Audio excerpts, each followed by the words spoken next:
Hey guys, by request, tonight we are going to do Baldemort's Nightlords lore. This was a special request made by a new fan, a new supporter of the channel, which I greatly appreciate. Um, I love Baldy. Baldy is one of my favorite YouTubers. He is like me, I believe. He's an old nerd. He's a middle aged nerd. Although, judging by his hands, when you see his hands in his unboxing videos, um, and by the sound of his voice, I'd say he's somewhat older than I am. But there's nothing wrong with that. You can be an old nerd and still have fun, which is the thing he stresses the most. No matter what you do today, try to have some kind of fun. And he also sounds like he's a pretty cool guy. He's the kind of guy you'd like to get a game in with and have a beer with, maybe that sort of a thing. So let's see what we've got with the Night Lords lore.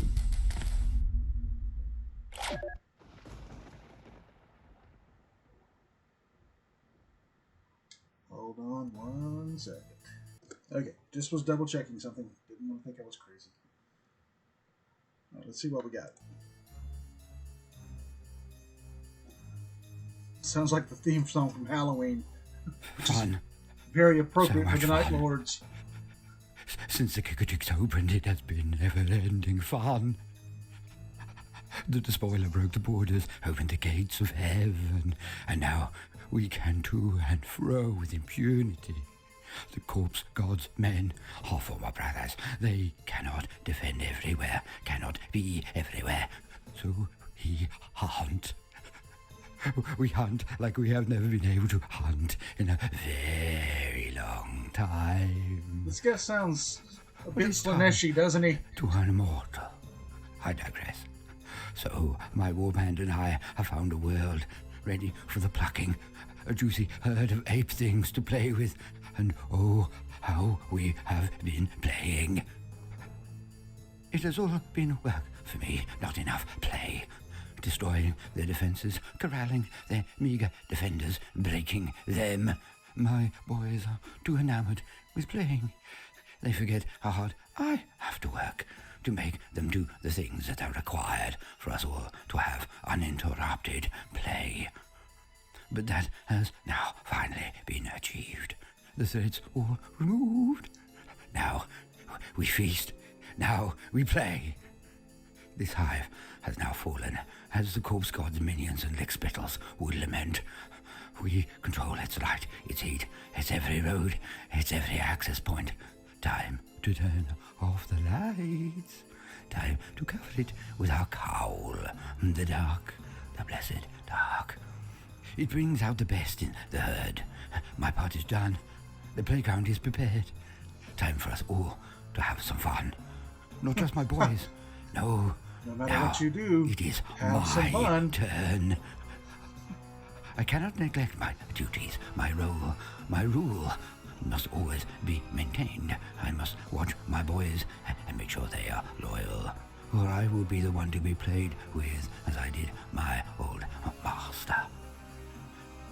He should not have lowered his guard. He should not have lowered his guard.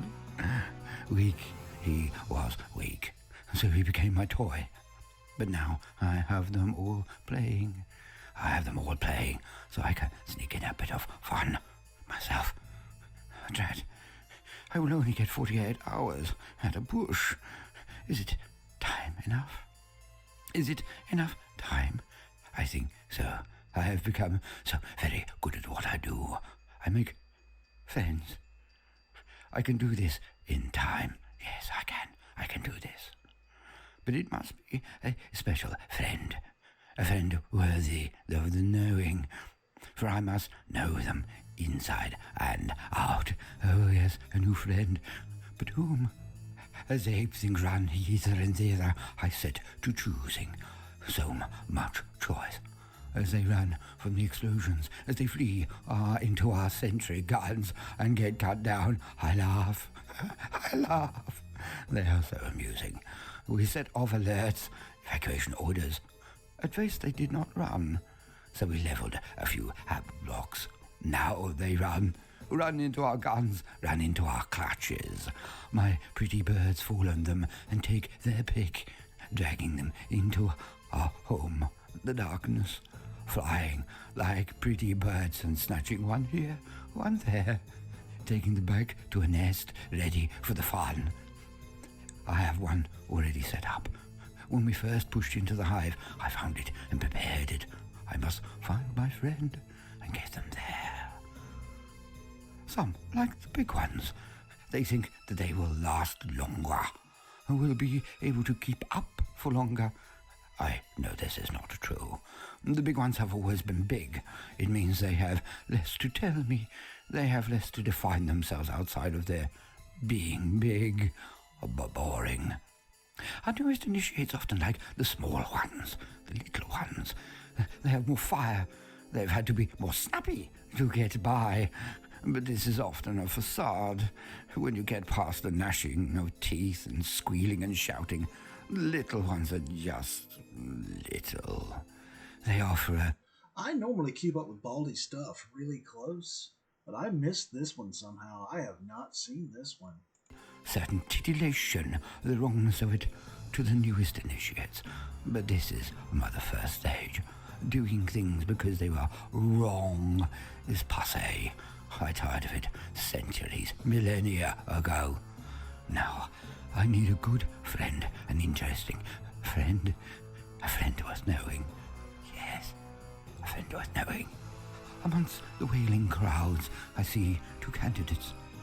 Medium size, wiry, fast. Let us see. The sentry guns open up as the throng turns the corner, fleeing another slowly slumping hammer block. Controlled explosions designed to permit the inhabitants to run. The first rank of ape things are torn apart by bolt sentries, exploding like fountains. All the flock attempt to turn away, but the back of the flock still surges forward, fleeing their sinking homes, so they push their fellow ape things forward into the boom splat. Fountains all, I startle, titter. I must watch my candidates. One has stopped. He has a darkening patch around his groin as he pushes his way through the crowd in panic. Can't say I blame him. He seems like he might be a boo-hoo-hooer, like our father could. Boo-hoo, boo-hoo, boring. Oh, the other. He breaks from the herd. He runs, but he is looking up, down, around. He is searching. I like him. Aware of the threat from all angles, his instincts are strong. I like him. I must know him. I must make him my friend. Yes, it will be him. I follow him. He is fast. He is fit. He takes care of himself. Good. With a grenade here, bullshot there. I change his course, his direction. Always he is fast to react, always without hesitation. I have chosen well. I guide him to where I can play. Into an old warehouse. None are there now. I made sure of that. I chose wonder if we this. did this for Halloween. No, none will know where I am here. I can play without interruption. I am there. When he comes in through the door, I left it open. He runs inside. He immediately hides. Good. He controls his urge to keep running. Not exhausted, but intelligent. One can hear running. He is clever. I start the fun. I walk slowly but heavily. My footfalls resounding on the metal grids. I can hear him. His breath stops. He can definitely hear me. But he does not panic. He does not hold his breath and just stay in situ and close his eyes, as the little ones do. He starts to reposition. Well done. What fun. He finds the weapons I placed there. He reaches up and delicately, so slowly, takes one of the stubbers, so quietly. Impressive. I have chosen well. I descend the stairs dramatically and heavily. He knows where I am, I'm sure. I can see him in the dark. Sorry, He I'm not cannot saying a see whole lot, me but well. I'm just into it. I'm I listening. take a few more steps, more, and move into the light so he can have his opportunity. I look around slowly. He must think I wish seclusion. I am checking that I am alone. I reach up and slowly take off my helmet, brush my hand over my head, and take in a deep breath and exhale slowly, like a tired ape thing after a long day. At peace, vulnerable. He has not done it. Oh. I turn my back, giving him that little nudgy nudge. He can still see my head. Oh, and it is so vulnerable. The Stubbers have scopes. How much more of an invitation do I need to give him? Well, that's a last gun. But... Ah! A piercing pain snaps the back of my head as the clamour of a single discharge echoes around the warehouse. I try not to giggle as I slowly fall onto my knees and then forward to the ground. There is blood, for certain. I can feel it trickle down my neck, then across my head and into my face as I lay there dead. I don't even know if a Of course, the stubble was spaceman's strong going to enough take to a break stubber skin, shot to the back but of the not to head. pierce my skull. So there must be something up. I am not an idiot. So much blood, head wounds. He buys into the fun. He finally lets out a slow and steady exhale of breath. He is controlled for an ape thing. I chose well. Brave. He comes to inspect the body to make certain. He stands above me for a moment. He is weighing up the risk of shooting again. The sound could attract my boys, but he so wants to make sure I am dead. It is then that I simply cannot control myself. I wish I had been able to draw this out, but I start.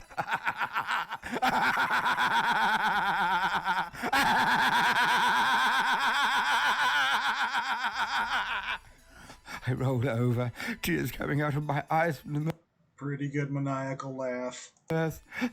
I hope he tries to shoot me again, tries to execute me. So much fun.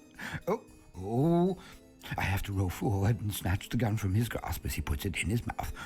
Thankfully, I'm in time. Clever. He nearly ruined all of my work. He is a wily one. I have chosen well. So I flick his temple and knock him out. Yes. He wakes on the lovely board I have prepared for him. His eyes stay closed at first. He does not wish to look. But unlike so many, he then opens them wide as a challenge. He snaps them open. He knows what he will see. This one is clever. His face does not change its expression of anger or hate. He knows. I speak to him. You are impressive, my friend. 1 in a million. I feel you could have been a commissar. Had your history been different, your birth, your station. I want so much to know you, inside and out. That means something coming from a Night spits Lord. at me. I am right. He had such potential. He will be an honor to know. And it was. He lasted so long. No boo-hoo, no. Screaming, of course, especially with the nerve augmenters I shared with him. He had to feel everything. It was the least I could do for a friend in the last hours, to be truly alive and experiencing everything to its fullest. You see, I am a good friend. Even when I showed him his spleen, no boo-hoo. Even when we both looked at his genitalia up close. Even when I showed him his still beating heart. I honor him. I do not leave him as a wormy, zipped up and floppy flop on the floor in the dark, no arms or legs. He is better than this. He was a good friend. My boys have finished playing and now level the hub blocks left over. I allow my friend to see the vids that prove he is the last member of his hive to go. Oh, an honor he still alive. has deserved. I then finish him. He looked like he would betray himself and begin to boo-hoo. I save him from that. He was a worthy ape thing to know. Welcome, gentle listener. Okay, I'm going to pause right there.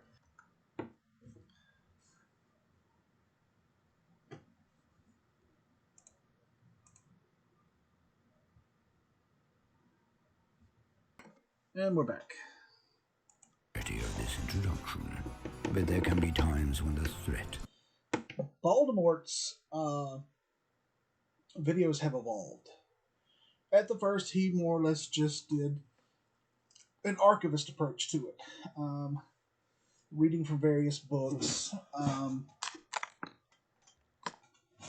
and describing his love of the lore, and talking about the various things that he's done. But in his more recent videos, he's actually been writing stories and scripts and acting them out. He's actually had people come in and help him out on some stuff. And the quality of his work is really, really gone up. And, he's one of the people I admire and one of the guys I want to emulate. I'm still, doing this on a very basic level. I hope to get on his level one day. The terror, the horror of an enemy can be denuded by being too distant, too hypothetical. I felt it was necessary to show, rather than tell, the true threat of this, one of the most dark and terrible groups of beings in the entire grim darkness of the future. For today, we will now go into a very brief introduction to the 8th Legion of the Legiones Astartes, the Nightlords. Please remember that this is an introduction only. Should there be the appetite, I will engage in further entries for this, one of the most terrible forces to stalk the galaxy. For they have been set loose by the opening of the Cicatrix Maledictum. The 13th Black Crusade smashed the bottleneck of Cadia and opened that rent across the entire galaxy. Now they can go back and forth with ease, foraying into the material realm, then retreating back to the warp at a whim. The Warhammer 40k setting has become a thing of even more grim darkness than ever before. To quote, "My sons, the galaxy is burning. We all bear witness to a final truth. Our way is not the way of the Imperium. We have never stood in the Emperor's light, never worn the Imperial Eagle, and you never will. You shall stand in midnight." I'm wondering if that's one of Korax's feathers, because he's got major beef with Korax. Clad, your claws forever red, with the lifeblood of my father's failed empire, warring through the centuries as the talons of a murdered god. Rise, my sons, and take your wrath across the stars in my name, in my memory. Rise, my Nightlords. End quote. End quote. Conrad Kurz, Primarch of the 8th Legion of the Legiones Astartes. That's Baldy's the particular Nightlords. little thing. Truer words have very seldom been said in all of the grim dark, for the 8th Legion were not akin to any of their brother Astartes. Where they had shining armor and a bold image of their own worthiness and righteousness, the 8th were under no such illusions, even from their inception on Holy Terror. For when the Emperor of Mankind designed his 20 Primarchs, from which his 20 legions of Space Marines would spring, he calculated all of the facets and forces he would require. His intent was to form the perfect army, the perfect warriors, the perfect tool for him to not only take every star and system. And that's something to think about. If each of the Primarchs in some way embodies the Emperor, that means this sumbitch is somewhere inside the Emperor. Somewhere there is inside the Emperor a homicidal maniac, a complete and total psychopath. And that's terrifying. System of the Milky Way galaxy, but also to then hold them. For this he would need many tools, for each of his Primarchs was to be a mighty general with the most formidable force the human race has ever produced, the Space Marines.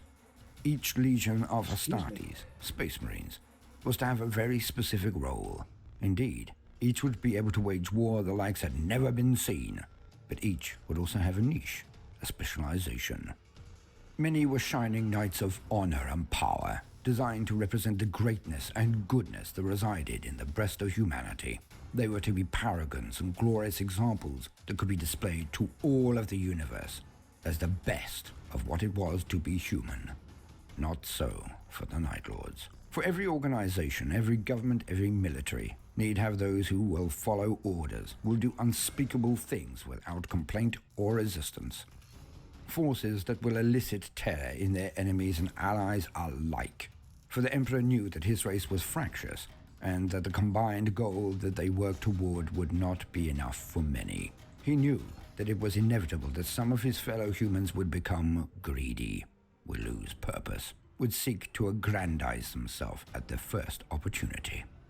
The master of mankind, who had witnessed every age of humanity from their earth. And that's a good point. That's a good point. Kurz maybe was not. Kurz, I don't think was supposed to have been crazy. He just ended up that way. I just remembered something. If you've not read the Night Haunter novel, check that out. I think it actually might be the best of the 40K novels. And we get to, like all the Primarch novels, we get to crawl around inside of a Primarch's head years or maybe even centuries before the heresy. And we find out that, Conrad Kurz was supposed to have been basically the Emperor's justice, the Emperor's judge. And, he had the misfortune to end up on Nostromo and went batshit crazy. No pun intended. Because he's also supposed to be, Conrad Kurz, Heart of Darkness. It's also supposed to be Batman. Earliest forays into civilization, all the way through the golden age of technology, and even through the calamity of Old Night, the age of strife, where humanity almost gutted out. He knew his race. He knew that many would simply bend the knee while his armies were present, only to renege on their oaths of fealty the instant he had departed. So, being the shepherd of all of humanity, he knew that he needed to have a deterrent. He needed to have a healthy respect from all of those worlds brought into compliance, but also a very necessary fear. Only in this way could he be guaranteed that one most elusive of all things, unity through loyalty.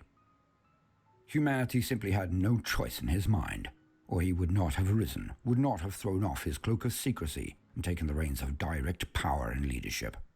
Humanity had to be unified, or would be wiped out from his perspective.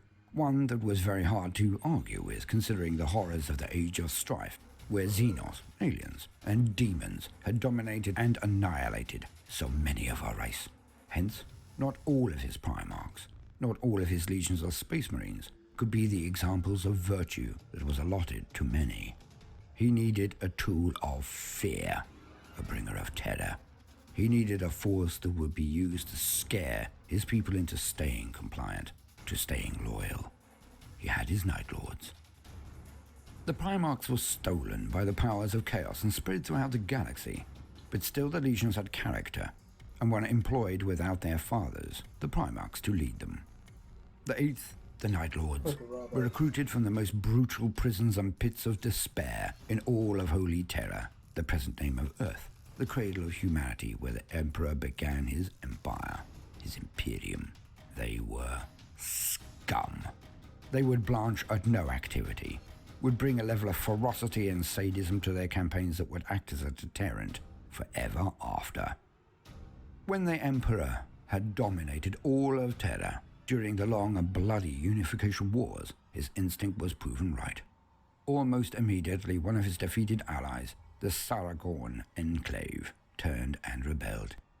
They continued to tinker with genetic engineering, were attempting psi-breeding, eugenics to attempt to create powerful psychers, a practice utterly banned by the diktat of the Emperor. The Master of Mankind was informed, and is reputed to have said just 3 words. Just 3. Send the 8th.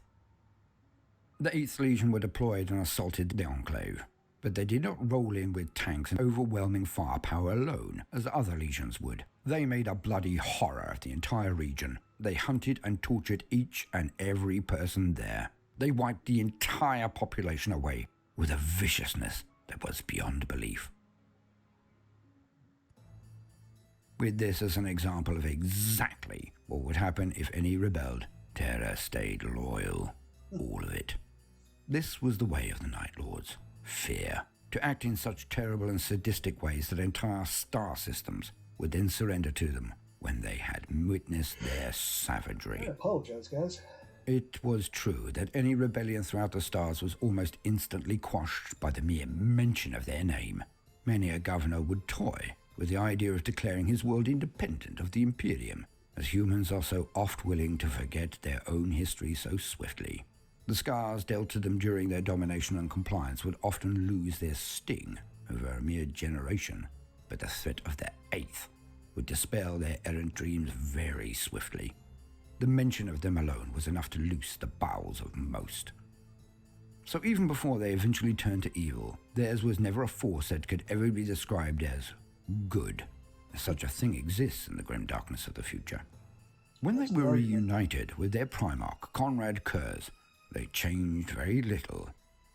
When some legions found their Primarchs, it was either a magnificent time where they were enhanced and saved by their sire, as in the case of the Blood Angels and Sanguinius, or it was a time of change, as in the case of the Death Guard. But few legions were left without some form of transformation when their genetic father and spiritual leader, their Primarch, was discovered.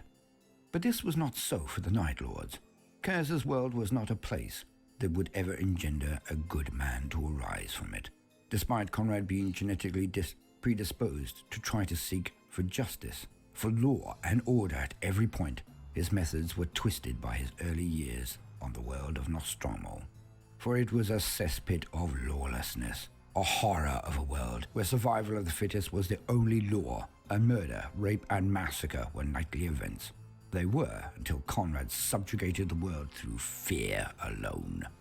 But this is a tale for another time, when we can discuss the tale of Conrad Kurz in full. It was the habit of the Emperor to gift the world of that prime. And I'll give you another great one to watch. Wolf Lord Rose review of the Night Haunter novel. It's great. Actually, I'll put that on the list. Maybe that's one I can share with you guys. Mark had grown up on, had usually dominated, as Conrad had Nostromo, as a recruitment world for their legion. As such, the Eighth's recruits were from that world and had a part of its darkness. Later, Nostromo was to only give reinforcements from the worst and most vile of all of its denizens. The Nightlords started badly, but would get progressively worse as time went on, as each and every Marine was a travesty of a thing that could barely be called human, and it was even before they were trained and used by the Nightlords to perform their reigns of terror. For the Nightlords would take pride in their work, but their goals were not the same as their Primarch. For Conrad thought that the ends justified the means. The horrific butchery of one city, not just the callous extermination, but the torture of his entire population over an extended period while being broadcast to all surrounding areas, would then lead to the entire world surrendering out of fear. In this, Conrad could very realistically state that his tactics and strategies did not affect infrastructure and would mean a tiny proportion of the casualties that would have been created if another legion had invaded honorably. And he was right. But the fact remained that his legion did not have his ideal at their fore. Their eye was never on the ends, just the means. They did it because they could butcher and torture indiscriminately. They did it because they enjoyed it. And so Conrad eventually ended hating his own legion, something he was never shy of letting them know either. He went mad. Now, a point of order. In the Night Hunter novel, they basically discuss how back home on Nostromo, the criminal cartels that ran Nostromo, they stopped sending the Eighth the best recruits. They start sending them the absolute dregs, and this is where the rot sets in, and this is where the Eighth really starts to go wrong. And Kurz, he's grappling with his insanity, and he misses it until it's too late. Legion was declared rogue even before the drop site massacre on Istvan 5, but was still ordered to act in that assault, one which would turn out to be an utter betrayal, as the Nightlords turned traitor and helped massacre the 3 loyalist legions of the first wave. But I will go into the massacre at Istvan in more detail in the future. With the Horus heresy now in full swing, Conrad did not so much follow Horus, but rebel against his father, an act of spite, perhaps, for the poisoned chalice that was passed to him by the Emperor of Mankind, to be built to strive for justice, but to lead a legion he despised, to perpetually perform actions he could never actually forgive himself for having ordered performed. But the Nightlords have never really gone fully into the fold of the other legions that began the wholesale and emphatic worship of chaos.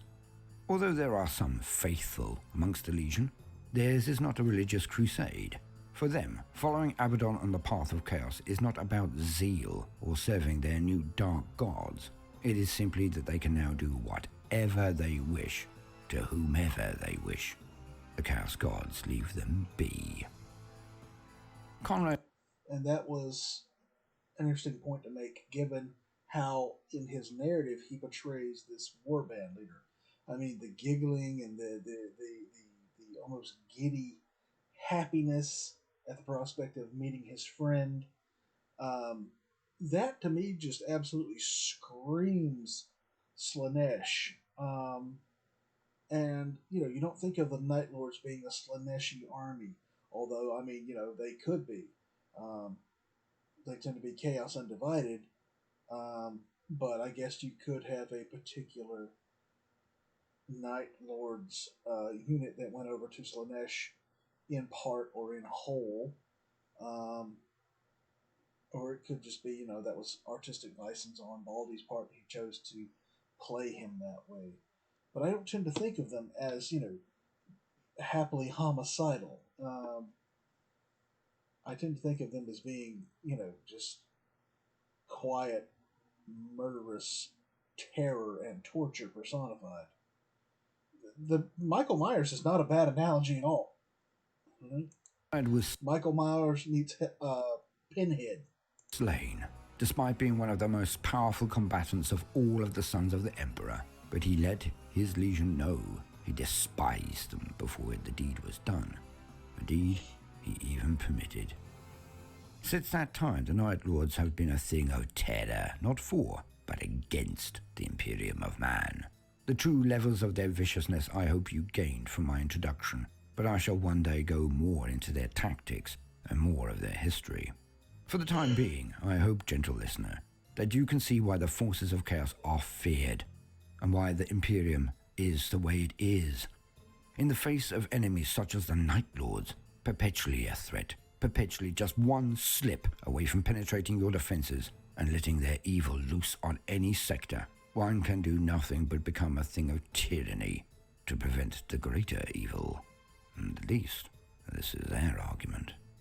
For the Nightlords are the thing that comes in the night. They are the lords of sadism and fear.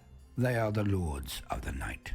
And the opening of the Cicatrix Maledictum means that they can go near anywhere, at any time. Nowhere is now safe from their predations. The beast, as they say, is well and truly abroad.